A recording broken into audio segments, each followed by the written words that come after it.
Learn from the world's best all in one place with Masterclass, the only streaming platform where you can learn and grow with over 200 of the world's best. Masterclass always has great offers during the holidays, sometimes up to as much as 50% off. Head over to masterclass.com/Spotify for the current offer. That's up to 50% off at masterclass.com/Spotify. What if you could hear your favorite song for the first time again? Introducing the all-new, reimagined Nissan Kicks. With an available Bose Personal Plus sound system that uses speakers in the headrest to create a 360-degree listening experience.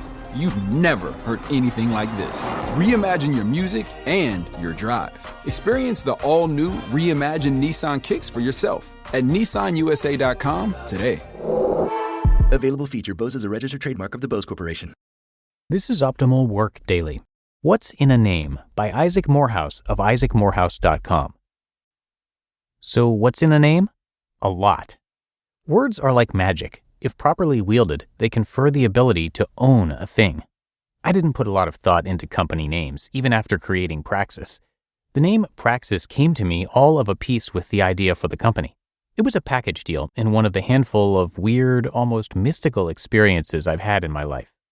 I knew what it meant, and I knew it was what I was naming the company. I couldn't imagine entertaining any other name. It just wouldn't fit. But it doesn't always happen this way. When we decided to split off a new entity from Praxis to pursue a different product and strategy, the name Praxis didn't work.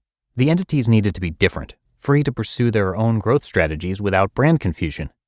I didn't see this at first. Venture capitalist James Currier at NFX did. His article on the power and importance of a company name did the trick.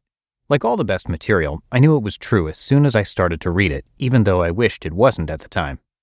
After fully committing to a new name for this new venture, it got surprisingly hard.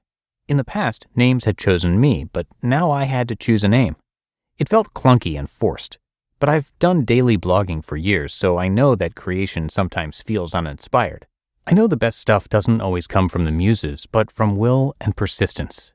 We set about a process of collecting name ideas. Internally, the team came up with 50 or 60 contenders. I came up with another 80 myself. Then we tried using an online service called Squad Help for more. All in all, I had a list of 350 name ideas. I began whittling it down day after day.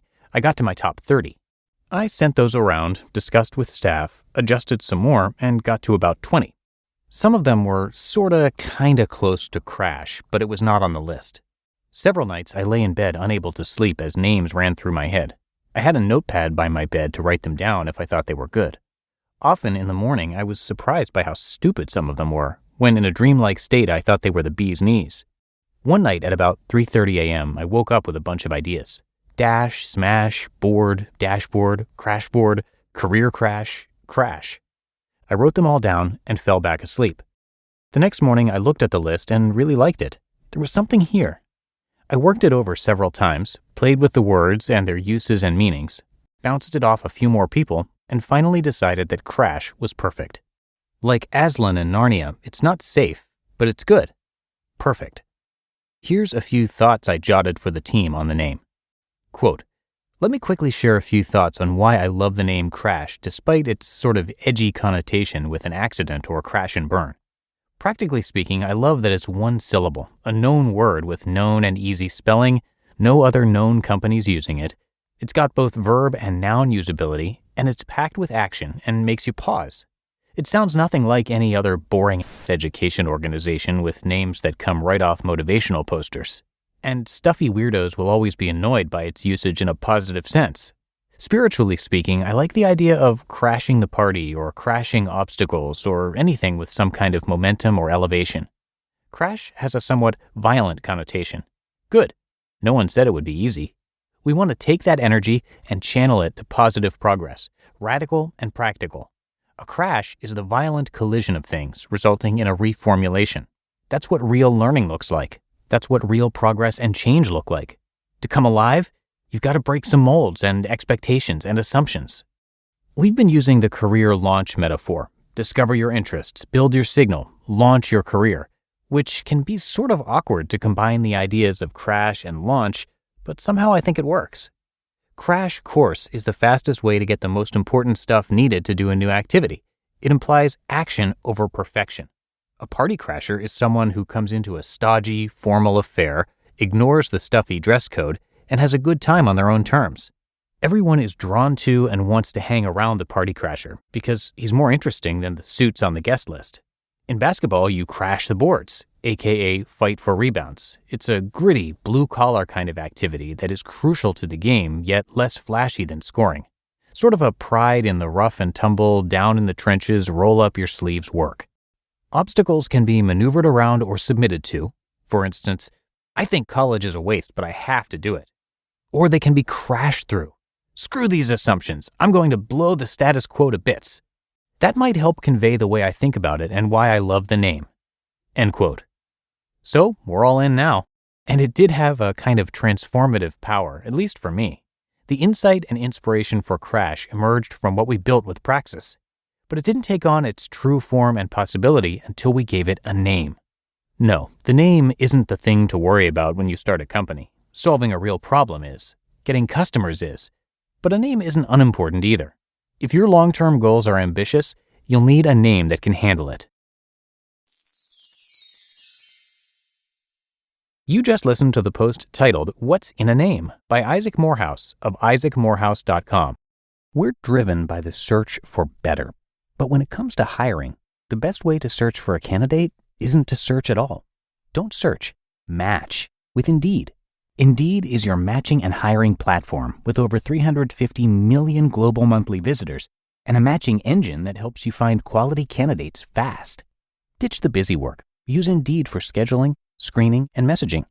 93% of employers agree.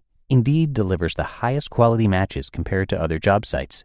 One of the things I love about Indeed is that it makes hiring all in one place so easy because Indeed's matching engine is constantly learning from your preferences. So the more you use Indeed, the better it gets.